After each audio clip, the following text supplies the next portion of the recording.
There was a man the world had already forgotten. His name was Bartimaeus. Every single day he sat by the roadside outside Jericho. The dust, the heat, the noise of people passing by. It was his reality. He couldn't see their faces. He couldn't see their expressions. All he knew was their footsteps and the silence that followed when no one stopped. He was blind. And in those days, being blind didn't just mean you couldn't see. It meant you were pushed aside, ignored, treated like you didn't matter. People assumed his life had no purpose. Some even believed his condition was a punishment. So he begged, not because he wanted to, but because he had no choice. Coins would sometimes drop into his hands, sometimes not.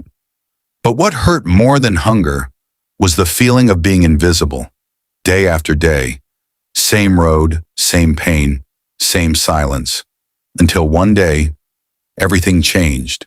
He heard a crowd passing by, louder than usual. There was movement, excitement, whispers turning into shouts. Something was different. So Bartimaeus asked, "What's happening? Who is passing?" And someone answered, "It is Jesus of Nazareth." In that moment, something stirred inside him. Hope, not the small kind of hope that fades, but a deep, desperate, burning hope. He had heard the stories, how Jesus Christ healed the sick, opened blind eyes, touched the untouchable. And Bartimaeus made a decision. He refused to stay silent. He began to shout at the top of his voice, "Jesus, Son of David, have mercy on me." People around him got irritated, embarrassed even. "Be quiet," they told him. "Stop shouting." But when you've been in darkness your whole life, when this might be your only chance, you don't stay quiet. He shouted even louder, "Jesus, have mercy on me." And then something powerful happened. Jesus stopped. Out of all the voices, went all the noise, all the people. He heard one man, Bartimaeus. They said to him, "Take heart, get up, he is calling you." Imagine that moment. The same people who told him to be quiet, now telling him to go. Bartimaeus didn't hesitate. He threw aside his cloak, his only possession, the thing he used to collect money, and jumped to his feet. He moved toward the voice he couldn't see, but believed in. And when he stood before Jesus, Jesus asked him a question. "What do you want me to do for you?" Now think about that. A blind man standing before a healer, and still Jesus asks him to speak because your voice matters.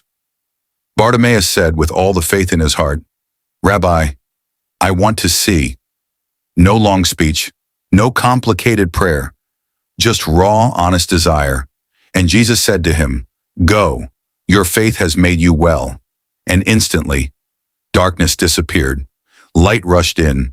For the first time in his life, Bartimaeus could see not just the world, but the face of the one who heard him when everyone else tried to silence him.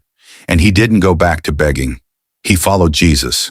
Because when your life is changed like that, you don't stay the same. So listen, if you feel unseen, if you feel ignored, if life has kept you sitting in one place for too long, don't stay silent.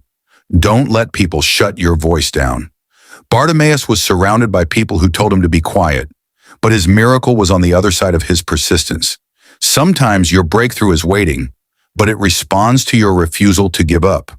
Cry out, hold on, keep believing, because the same God who stopped for a blind man on the roadside still listens today.